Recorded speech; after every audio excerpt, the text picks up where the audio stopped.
Don't you dare come to the funeral." When my husband, Bob, found out his father had passed away after a long battle with illness, he shouted that at me. Who doesn't attend their own FIL's funeral? Despite this, Bob stubbornly refused, and I couldn't understand why. On the day of the funeral, I secretly went to see what was going on, and there he was, sitting in the chief mourner's seat, with a woman I didn't recognize. What the heck is going on? Who is that woman? I was totally taken aback and confused, but I was about to discover a shocking truth. I'm Kathy, 30 years old. I married my husband, Mike, who's 5 years older and works an office job, 3 years ago. We don't have kids yet, although he often travels for work and is home only about 3 days a week. On days he's away, I'd immerse myself in drawing comics, my hobby.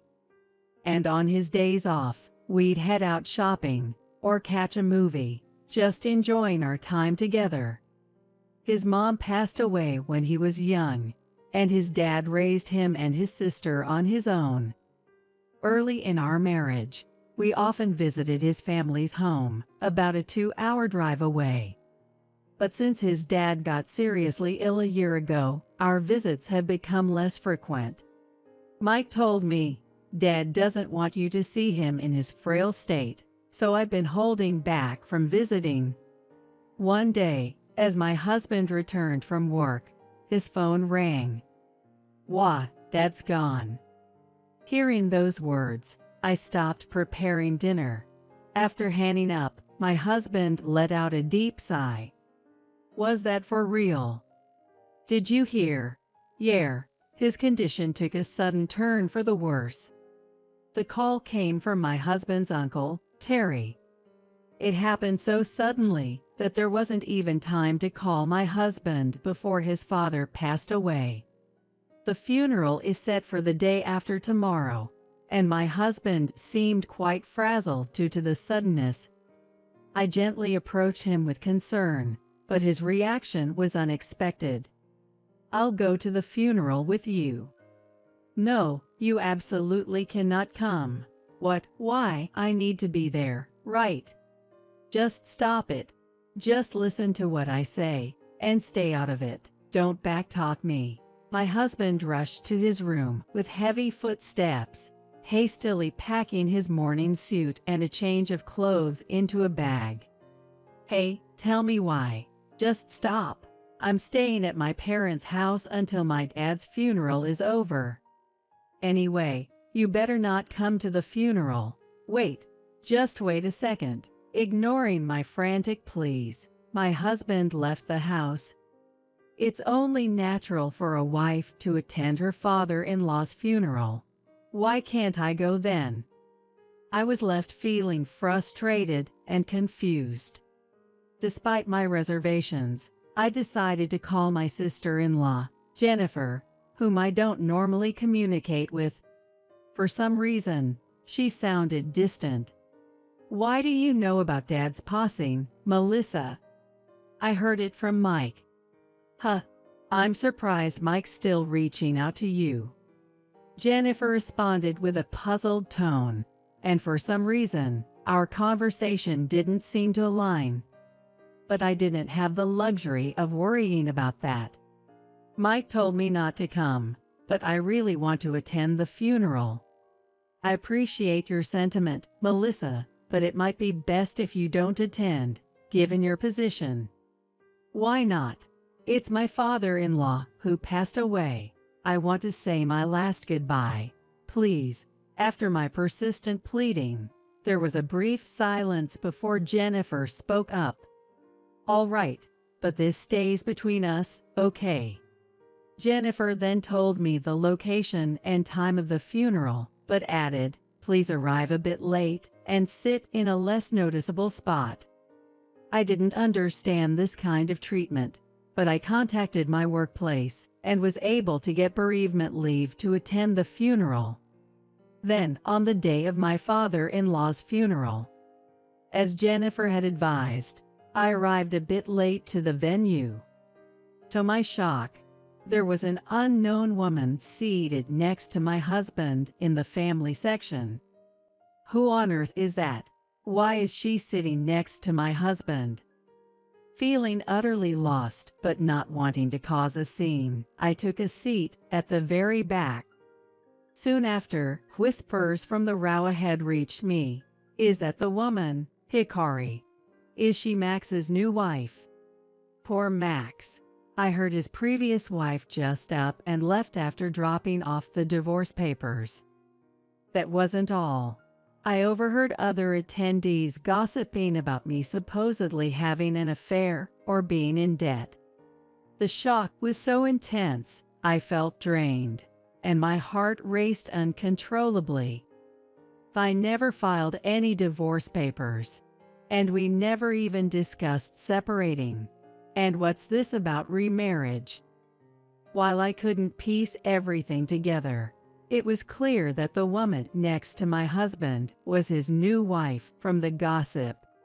She appeared to be in her early 20s, and even in her loose-fitting funeral attire, it was evident she was pregnant, which she affectionately caressed now and then. When it was my turn for the memorial tribute, I rose from my seat, and the previously quiet venue began to murmur. She actually showed up. How tactless can she be? As I faced the cold, harsh words, I took one step at a time towards where my husband sat. When our eyes met, his face rapidly turned pale, visibly shaken, while his new wife seemed oblivious to his distress. After paying my respects, I hurriedly left the funeral home, heading straight for City Hall. Upon obtaining a copy of my records, I found the word divorced, indicating we had been separated for 5 months. My hands trembled with anger towards my husband, and my mind went blank. How could he secretly file for divorce and remarry? I'll never forgive him. With gritted teeth, I resolved to seek revenge on my husband. Several days passed, and my husband still hadn't come home without a word of communication. Didn't he say he'd be staying at his parents' until after the funeral? I was burning with the urge to confront him, but decided against reaching out, curious about his next move. Still, I couldn't fathom how he'd secretly filed for divorce and remarried, all while living under the same roof as me. There has to be more to this. While reflecting on my husband's past actions, something clicked, and I quickly powered up the computer. In the past, I'd caught him late at night, secretly writing a blog post. Browsing through the history, I discovered a blog titled King Ascendant's Wild Diaries. While there weren't any photos of my husband's face, pictures of his car and our home were posted, confirming it was his blog. Reading each entry, it became clear what he was plotting, and my body heated up with rising fury. Aha, that's it. A brilliant revenge plan in mind, I called my sister-in-law and another individual. Anticipating the look on my husband's face, I couldn't contain my excitement as I made preparations. Finally, on D-Day, I stood in front of my husband and his new wife's house. After a short while, a delivery truck pulled up, and the driver began offloading packages. Suddenly, from inside the house, his new wife, Heather, came out and began yelling on the doorstep. "What's all this? Whose packages are these?" And they're caught. "Hey, honey, what's going on?" Drawn out by her call, my husband appeared, and his eyes widened, seeing the multitude of boxes. "Who's it from?" He leaned closer to check the sender's name.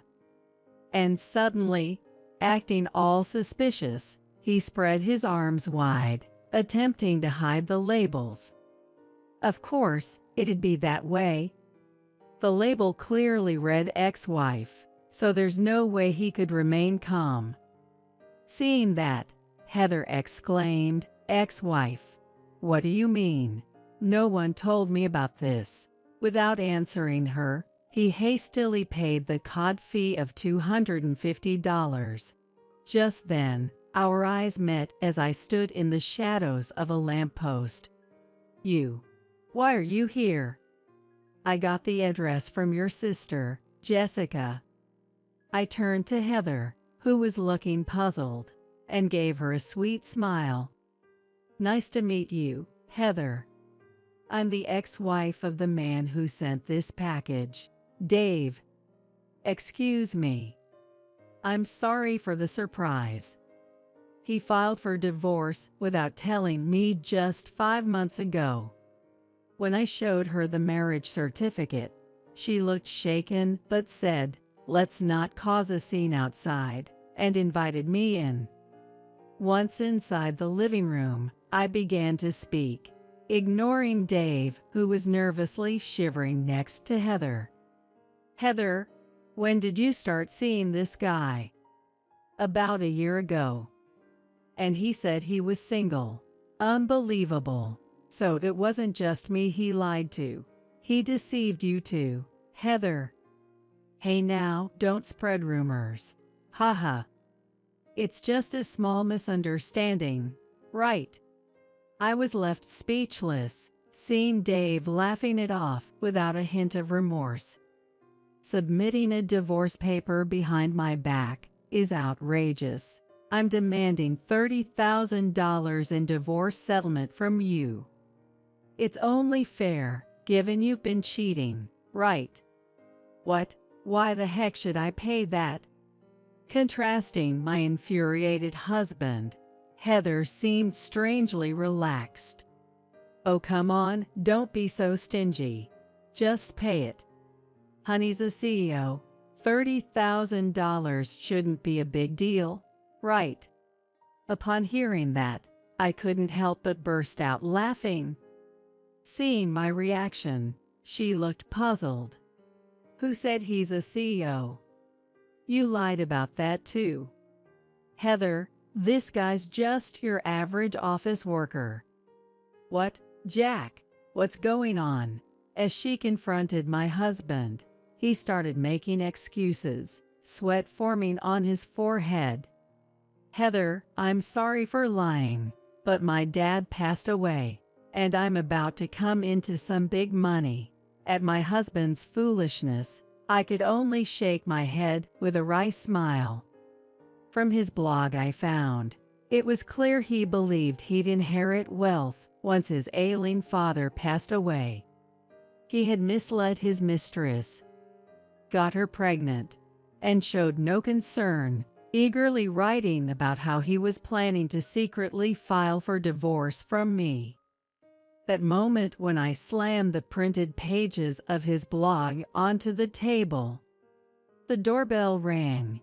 As my husband opened the door, there stood his Uncle Steve. "You really think you're getting any inheritance? You damn fool."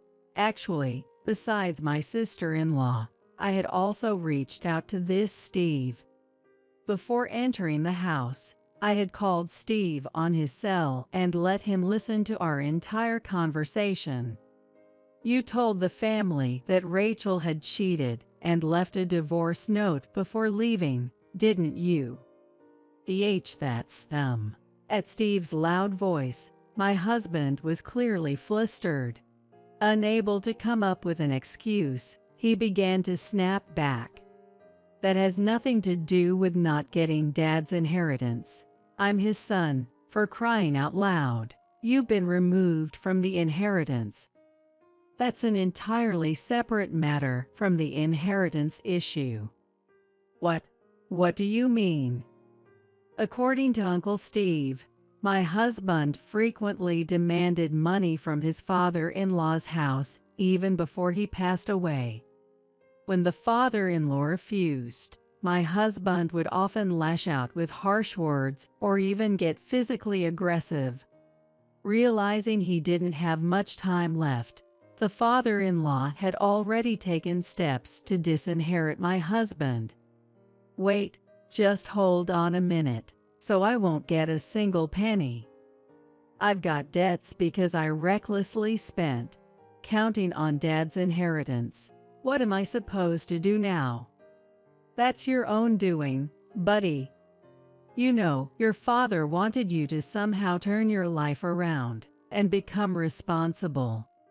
He thought it'd be better not to hand over the money to help you get there. Don't you get his feelings? So I promise I'll straighten up. Just give me the inheritance.